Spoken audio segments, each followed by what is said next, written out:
সেই মেয়েটা, রূপক চট্টরাজ। আজকে মাগো তোমায় একটা গল্প বলি।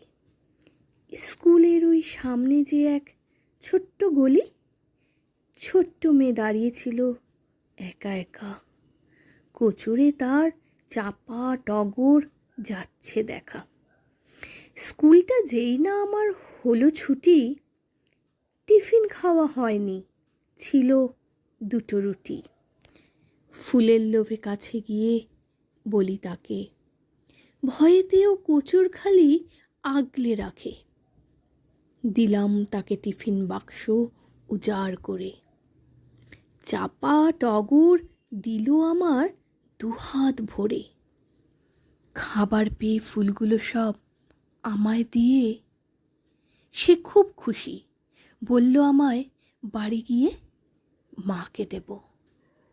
মায়ের অসুখ, খারাপ মনও, কাল থেকে মা দেয়নি মুখে খাবার কোনো।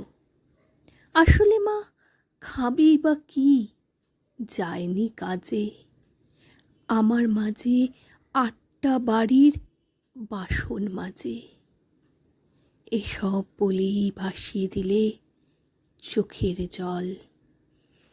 সূর্য তখন মিলিয়ে যাচ্ছে অস্তাচলে।